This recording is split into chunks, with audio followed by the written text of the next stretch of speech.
Hello everyone, अपनी कुर्सी की पेटी बांध लीजिए क्योंकि आप देखना शुरू कर चुके हैं take off with SKT. SKT यानी कि मैं शालिनी कपूर तिवारी।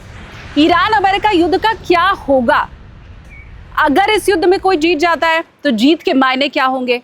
क्या अमेरिका अब धीमे धीमे युद्ध हारने की तरफ आगे बढ़ रहा है? और क्या ट्रंप अब मुंह से झाग छोड़ने वाले हैं?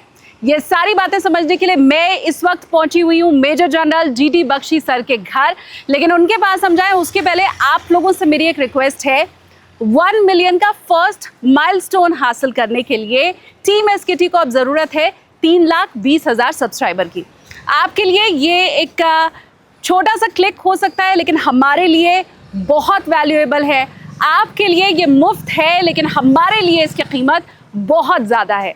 और इसीलिए आप लोगों से मेरी रिक्वेस्ट है कि इस माइलस्टोन को अचीव करने के लिए हमारी मदद कीजिए। अभी चैनल को आप सब्सक्राइब कीजिए ताकि ऐसे ही बेहतरीन गेस्ट और कंटेंट आप लोगों के सामने हम लेकर आते रहें।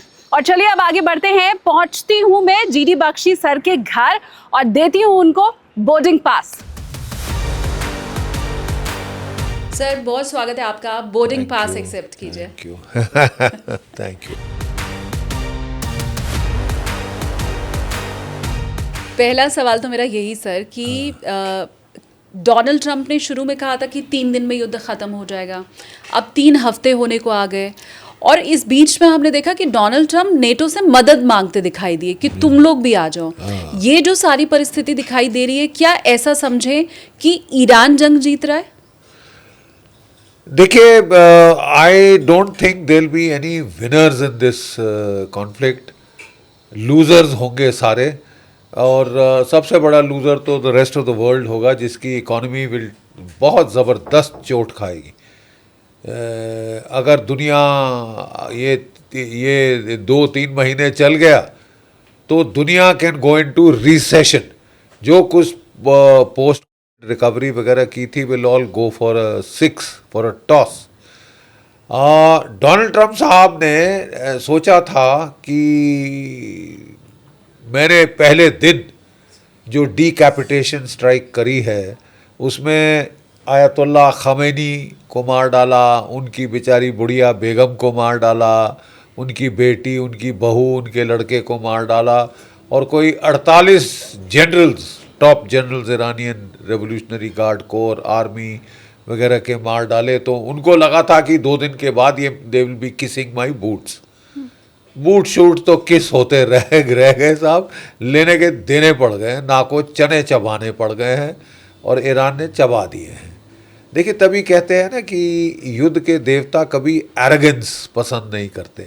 जिस एरोगेंस, जिस दंभ से ये लड़ाई में गए, मुझे पक्का लग रहा था एज एन ओल्ड सोल्जर कि इनको मुसीबत आने वाली है, और अच्छी खासी मुसीबत मोल ले ली है। अब समझ नहीं आ रहा how to call it of.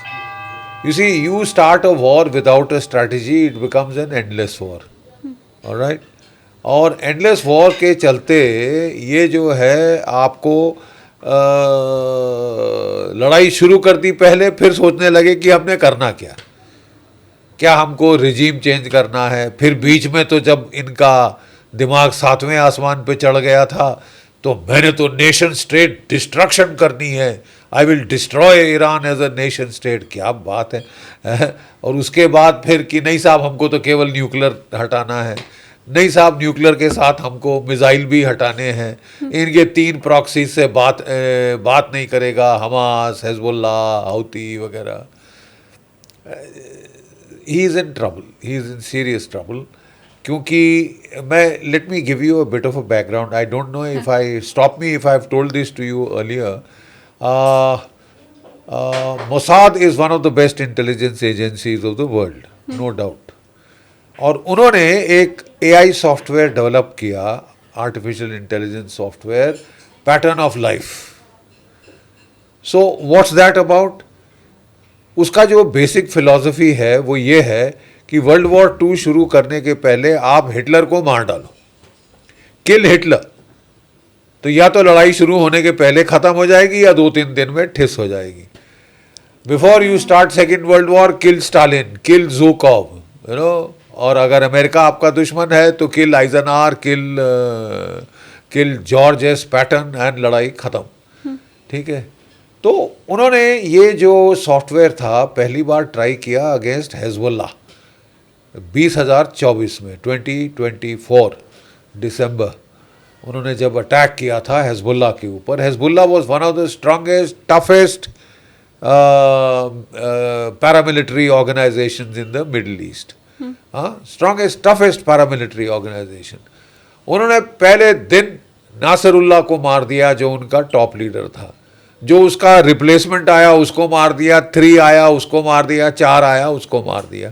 क्योंकि सारे टॉप कमांडरों को वो 360 डिग्री एनालिसिस करते हैं, फॉलो करते हैं ह्यूमन इंटेलिजेंस, आर्टिफिशियल क्या कहते हैं electronic intelligence, mobile surveillance. Then they hack into the traffic cameras. और जब आप एक टॉप लीडर जाता है रोड पे, जब मोदी जी रोड पे जाते हैं तो देर 5, 6, 7 कारों का काफिला जाता है, आगे पीछे सायरन ये वो, तो वो उसमें हैक करके पकड़ लेते हैं कहाँ से कहाँ जा रहा है, किधर से किधर गया. And then they target him accurately. तो मैंने बताया कि first time it was tried against Hezbollah, it was a smashing success. हिला के रख दिया हेजबुल्ला को. यानी हेजबुल्ला इतने डर गए थे कि इस बार बड़े फूंक फूंक के उनको लड़ाई में धकेलना पड़ा. ठीक है.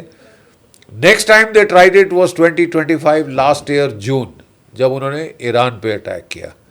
फर्स्ट डे 25 टॉप कमांडर्स मार डाले ईरान के, 25 टॉप कमांडर्स.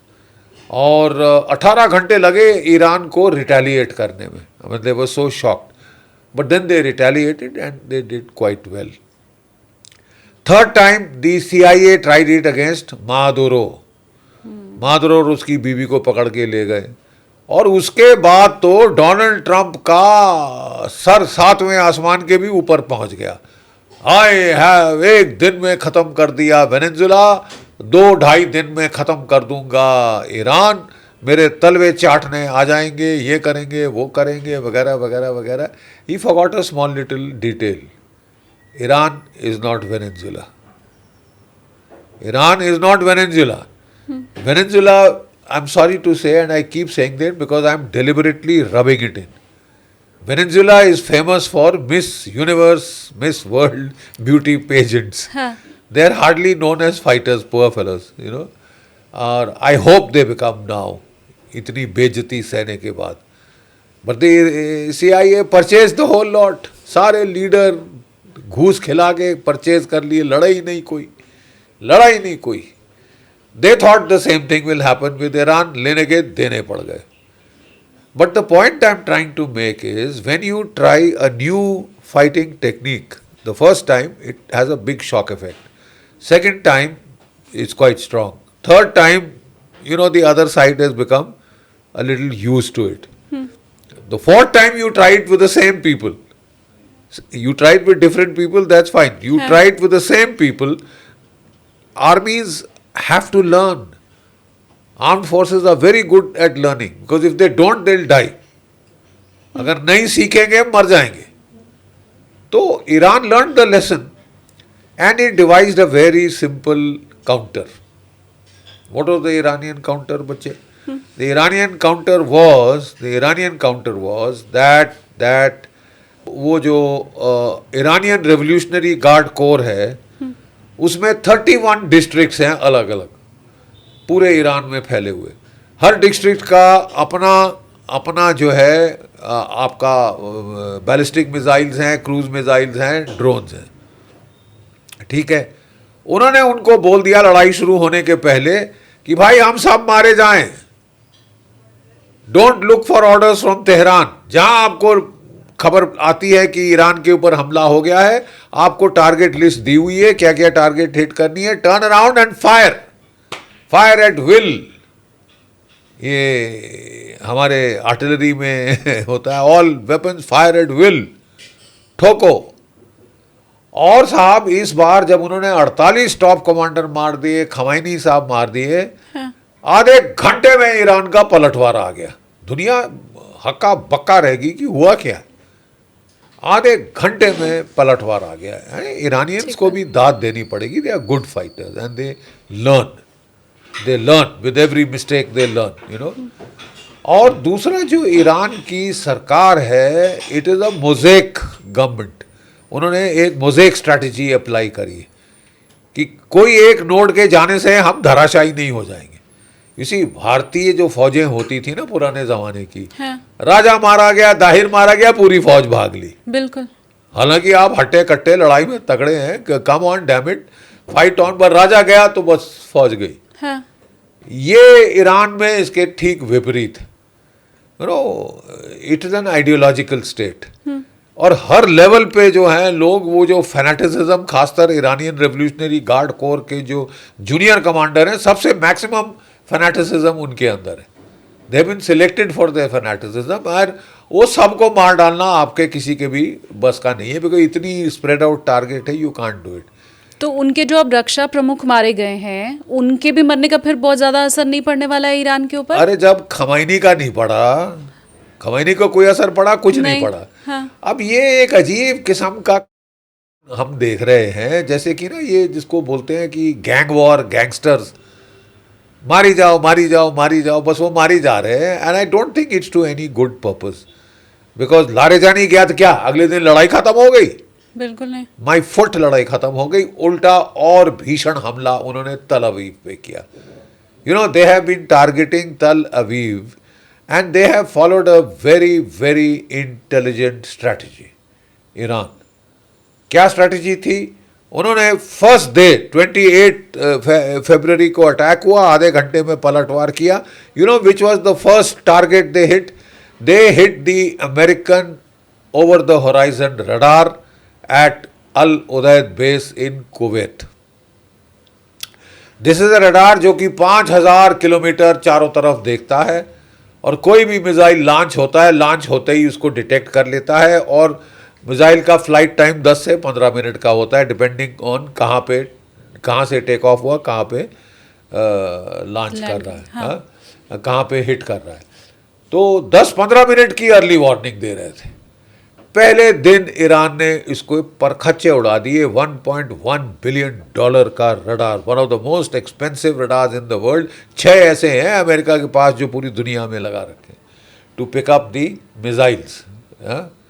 और ये जो मिसाइल्स हैं, इसके चलते उसको उन्होंने उड़ा दिया रडार, आंखें अंधी कर दी।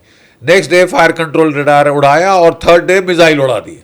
एक बारी अंधा हो गया तो बड़े से बड़ा योद्धा भी फिर आप उसको बैठ के लगाओ लात अच्छी तरह से। और उन्होंने out of 7 third batteries are the anti ballistic missile battery, 7 में से 3 ठोक दी, रगड़ दी। ठीक है, फिर उन्होंने जो है वो 7 वार शुरू कर दिए थे। First they concentrated on the American basis, जो सेंट्रल कमांड का हेडक्वार्टर है अल उदीद में, उसको ठोका अमेरिका की कमांड एंड कंट्रोल हेडक्वार्टर को। फिर उन्होंने जो 5th फ्लीट बहरीन में, उसका जो हेडक्वार्टर था उसको ठोका। उन्होंने भी सारे चुन के कमांड एंड कंट्रोल हेडक्वार्टर्स ठोके। और फिर साहब वो 60% missile first on American basis, 40% on Israel. फिर उन्होंने सारी गल्फ कंट्रीज को ठोकना शुरू किया जहां जहां अमेरिकन बेसिस थे। राइट। उन्होंने कहा था, हमने तुम्हें कहा था कि मत पालो अमेरिकन बेसिस। अगर आपकी सरजमी इस्तेमाल हुई, आपका एयर स्पेस इस्तेमाल हुआ, तो you will be responsible and you should be prepared for what comes next. ठीक है साहब।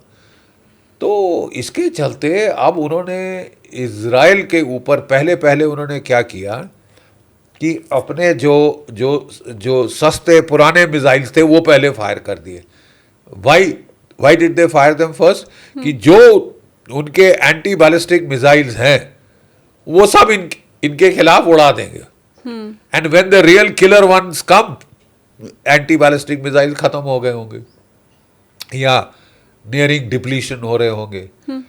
उसके बाद उन्होंने तल अवीव के ऊपर अपने जो हाइपरसोनिक मिसाइल्स हैं लेटेस्ट, वो फायर करने शुरू किए। खुर्रम शहर 4, फतेह 2।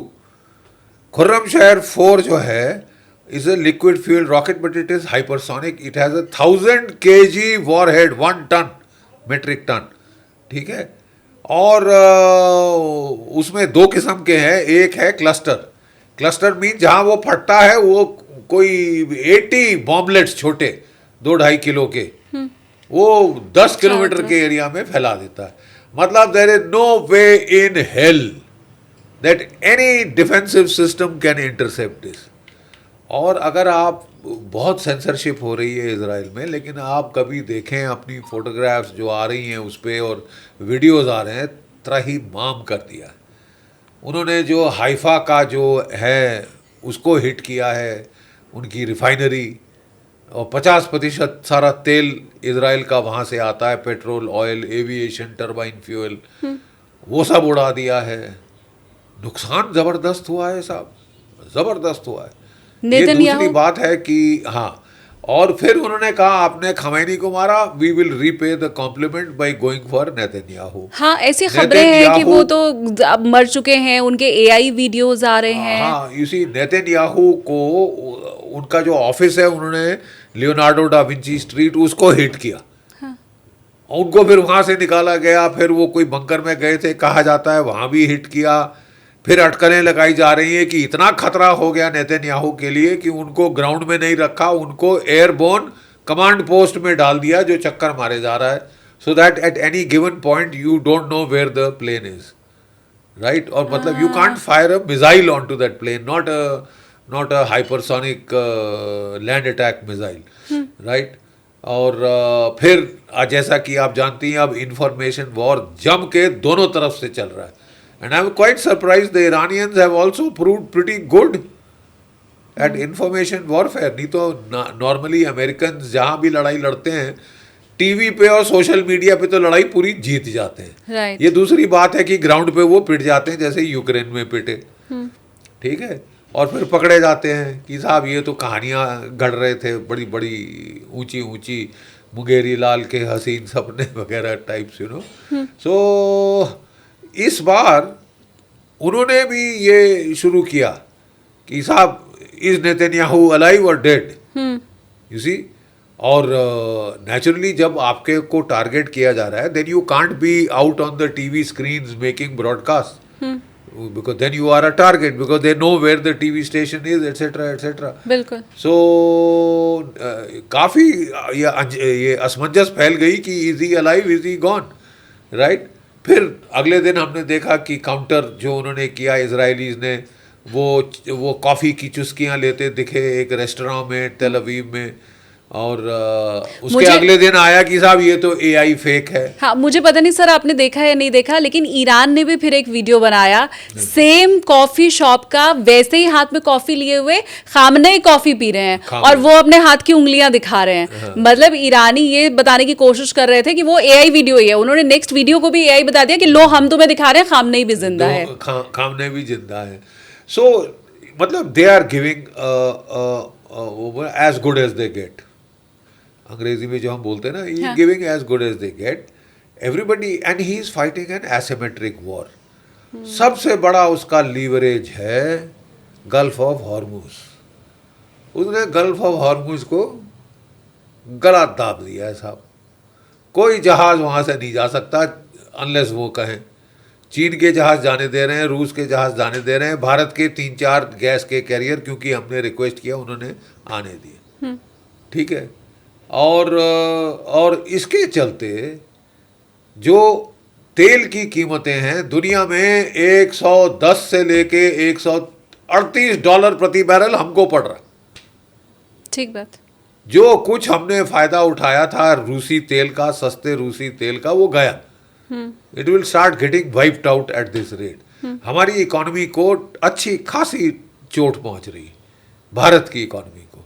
50% हमारा तेल गल्फ से आता है, 60% हमारा गैस गल्फ से आता है, राइट, समझे आप। और जहाँ तेल की कीमतें चढ़ती जाएंगी, हमारी इकोनॉमी का जो इतना भला हो रहा था, 7% जीडीपी रेट ऑफ ग्रोथ हो रही थी, वो साहब अब खतरे में आ गई। ना सिर्फ भारत, तमाम एशिया की इकोनॉमीज, उनको भी चोट पहुंच रही है। Japan, south Korea, Bharat, Philippine, Vietnam, Thailand, बुरे हाल हो गए साहब। मैं एक फर्स्ट हैंड जानकारी सर आपको दे दूं, मैं भी ऐसे ही सोसाइटी में रहती हूं जैसे आप रह रहे हैं। हमारी सोसाइटी में कल से दोपहर 2 से 4 बजे तक गैस पाइपलाइन बंद करने का फरमान आ चुका है। ये नोएडा में हाई राइज सोसाइटी का मैं फर्स्ट हैंड आपको जानकारी मेरी सोसाइटी की दे रही हूँ। मेरे व्यूवर्स कमेंट में मुझे बताएंगे उनके यहाँ क्या हाल है। हमारे यहाँ जितनी भी हमारे यहाँ काम वालियाँ आती हैं ना सर, या जो गाड़ी साफ करने आते हैं, उनको अभी नहीं, आज के 6 दिन 7 दिन पहले से सिलेंडर मिलने बंद हो गए हैं। उन्होंने इंडक्शन खरीदा है। और ये मैं किसी भी तरह की, क्योंकि आप जब ऐसी बातें करो ना तो एक खास वर्ग होता है सर जो ये कहने पे आ जाता है कि आप तो देश को बदनाम कर रहे हो या आप तो विरोध में बोल रहे हो। ये मैं फर्स्ट हैंड जानकारी दे रही हूँ, मेरे खुद के घर में ये हुआ है, वो मैं बता रही हूँ। नहीं नहीं बिल्कुल, और नहीं क्यों नहीं होगा। देखिए सरकार पूरी कोशिश कर रही है। वो हमारे फॉरेन मिनिस्टर ने ईरान के फॉरेन मिनिस्टर से 3-4 कॉल्स करी हैं, बात करी कि, और हर एक जहाज छुड़वाने के लिए एक कॉल। ठीक बात है। हाँ, तो वो कोशिश तो कर रहे हैं, लेकिन वो कितना, जब पूरी दुनिया की हालत ऐसी तैसी कर दी है, तो what has Donald Trump achieved? he is going to cause a global recession। और अगर वो सोचते हैं कि पूरी दुनिया रिसेशन में होगी और मैं पैसे कमा रहा हूँगा क्योंकि America is exporter of oil, तो मैं खूब कमाई करूँगा वगैरह, नॉनसेंस। जहाँ ये रिपल इफेक्ट होता है साहब, butterfly effect, have you heard the butterfly effect, कि यहाँ एक बटरफ्लाई फ्लैश करे अपनी आईलैशेस तो वहाँ अमेरिका में तूफान आ जाएगा। एग्जैक्ट दैट बटरफ्लाई इफेक्ट यहाँ से हो रहा है। और आपके अमेरिका के अंदर देखिए, अगर ऑयल रीचेज $100 अ बैरल, उनका rate of inflation before the war started was 2.6%, ठीक है, और अब वो आके 4.5% पे आ गया है। उम्मीद है या अंदेशा है कि ये जो ऑयल की प्राइसेस हैं ये चढ़ती जाएंगी, $150, $130, $150 प्रति बैरल हो सकती हैं। और अगर हो जाएं साहब तो आपका रेट ऑफ इन्फ्लेशन 6% पॉइंट हो जाएगा, ठीक है। और उसके अलावा 6% पॉइंट होगा जो price of oil in the United states will go up. देखिए आप 20% दुनिया का ऑयल ऑफ द टेबल कर रहे हैं, तो आप समझते हैं दुनिया पे असर नहीं होगा, आप पे असर नहीं होगा। Price of gas in United states was $2 to $3 a gallon लड़ाई शुरू होने के पहले। आज के दिन $4 से $5 प्रति गैलन पे आ रहा है, और चलता रहा तो $6, $7, $8 प्रति गैलन जा सकता है। त्राहिमाम हो जाएगा अमेरिकन जनता का, जो नॉन एब्स्टीन वर्किंग क्लास है। Non Epstein, I emphasise that, you know, billionaires को तो कोई फर्क नहीं पड़ेगा, लेकिन जो नॉन एब्स्टीन वर्किंग क्लास है साहब, उनके हालत खस्ता हो जाएगी। And not only is it affecting oil and gas, 30% world fertiliser Gulf से आता है, आप जानती हैं। जी सर। 30% ऑफ यूरिया फर्टिलाइजर वगैरह गल्फ से आता है। अभी प्लांटेशन का सीजन है, अभी हमारी बैसाखी वगैरह हुई थी ना, तो अभी क्रॉप्स प्लांट होंगी, अमेरिका में क्रॉप्स प्लांट होंगी, और उनका त्राहिमाम हो गया है, सारा फर्टिलाइजर गल्फ से आ रहा था साहब। कर लो बात।